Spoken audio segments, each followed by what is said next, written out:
fellow cyborgs. Today I wanted to answer your question of what kind of booktuber I am and what you can expect on this channel. So a little bit about me, the things that I enjoy.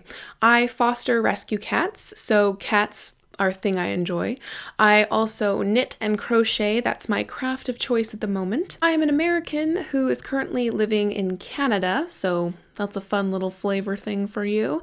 And I actually got my BA, my bachelor's degree in psychology. So that's my background. I am not an English lit major. I am not a master's student. I am not in academia. That's just me. Oh, and I also did have a semi-mild, not mild mermaid obsession when I was a child.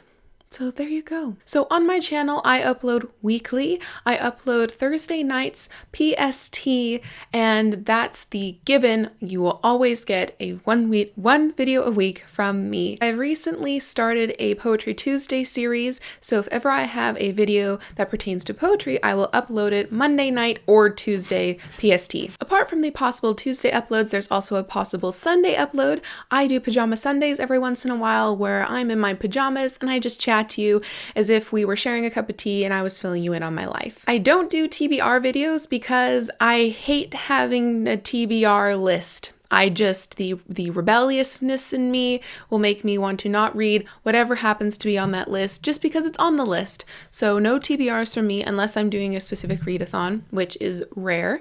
And I also only do seasonal wrap-ups where I tell you the highlights of my seasonal reading because I have been reading a lot more than I used to, so I can't wrap up everything. I am very, very active on my Goodreads account.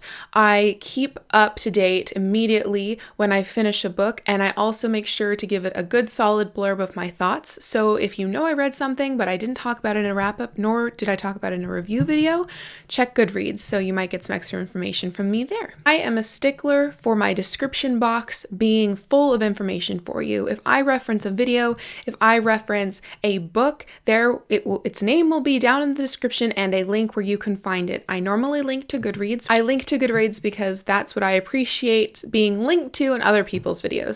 So that's what I do in mine. Also down below is a link to my blog, which I very rarely write in, but it's still there. And it's got some nice things to read that have been backlisted, and also a link to my Goodreads account if you want to peruse that. So that's always in the description box. You can probably look forward to many a book haul video on my channel as I have a hard time not buying books, even though I have so many already. It's fine, whatever, that's fine. I either will do really long blathery book hauls, or I recently played around with a new format.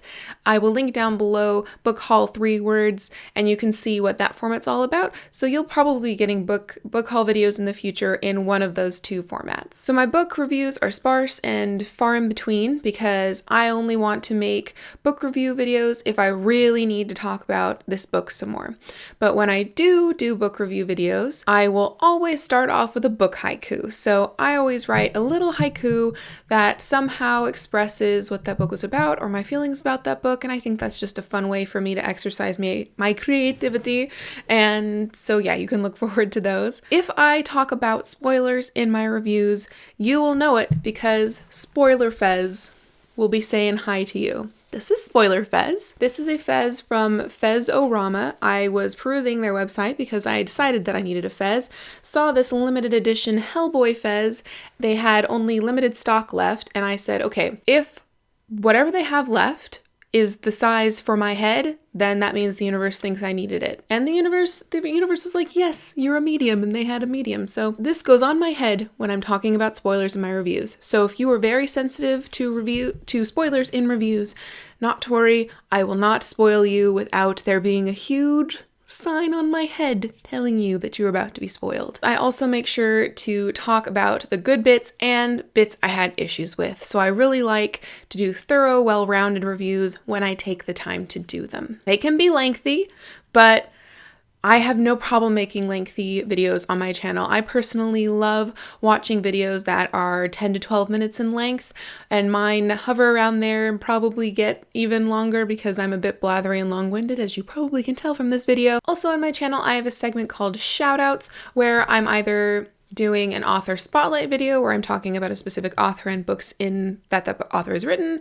or I'm talking about a series of covers for books. Spotlights is pretty much where I put any video where I'm shouting out about something in particular that doesn't really have the same flavor as a normal BookTube video. On my channel, I also have a small little corner of it called Going Green, where there are a few videos that I talk about being more ecologically minded or any eco-friendly diet changes or whatever.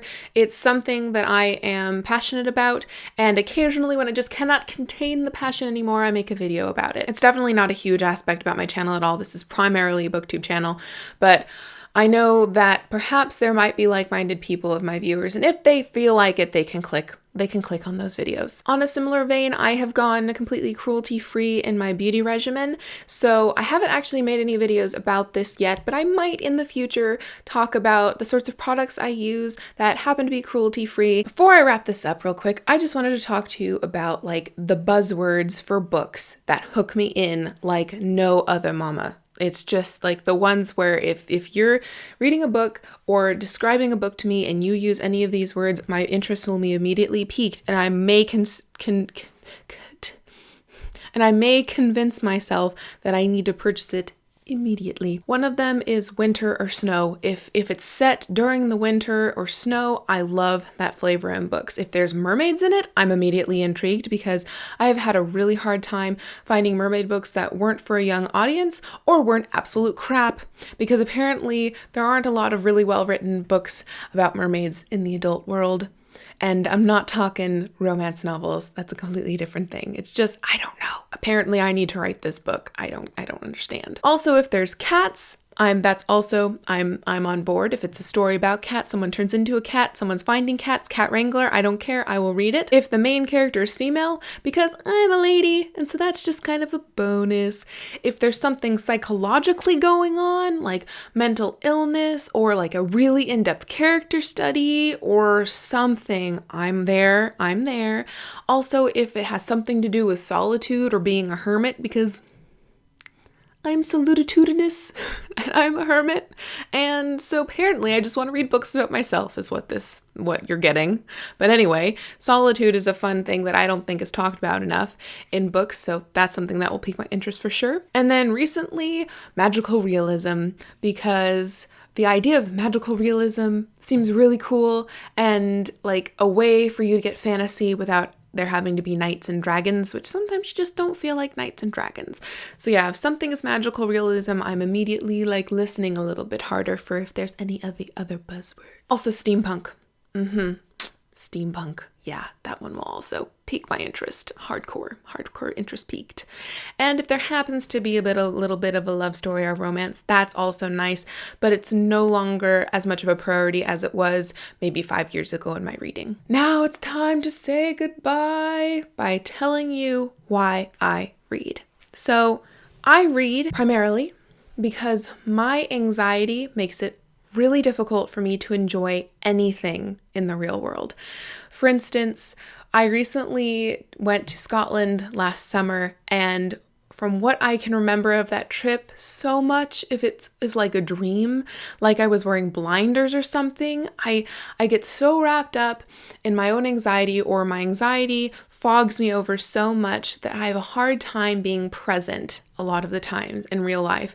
I miss things, I get blustery, it doesn't make an impact. It's just not as real of an experience for me as reading about it. So I had almost as much fun researching Scotland and planning the trip as I did being there, because when I was in my room reading about these places, I could imagine myself being there without anxiety making me feel shy and not making eye contact and not looking at places. And I could imagine being at pubs at 8 o'clock in the evening and talking to strangers with nice accents, where in reality, when I was in Scotland, I didn't go out after dark because that's me. So that's definitely one of the reasons why I read, is because my anxiety would prevent me from fully enjoying so many different experiences that people can experience as being a human, and I can read about those things and then in my very vivid imagination be a part of it and actually experience it without my anxiety getting in the way. Kind of snowballing onto that, my reading is also sort of part of my self-care regimen because it's a solitary activity, it's a quiet activity. So whenever I sit down to read, I know that I'm not going to be interrupted, I'm not going to be bothered, I'm just there with myself and a story, and the story takes my mind off whatever stupid thought I'm focusing on for whatever reason, because that happens so much, and it just lets me forget about myself and the rest of the world and just be at peace for a few moments. The bulk of my reading lately I've been doing before bed, like a couple hours before bed, and it's been the best time of day for me at this point in my life to be reading. So yeah, that's why I read. I read because I was not meant for this life, and I still want to be able to cope, and books give me that way to cope. So there you go. I hope you learned a little bit about what's going to be happening in this little corner of the internet, and I would love to hear any comments that you might have down in the comments below. Please chat me up. I am very diligent in replying to comments. That's another thing you can rely on me for, is that if you comment on my video, I will comment back, even if it's saying, "Thanks for watching," with a smiley face. Thank you for watching, and until next time, I hope to see you soon, and continue to be lovely.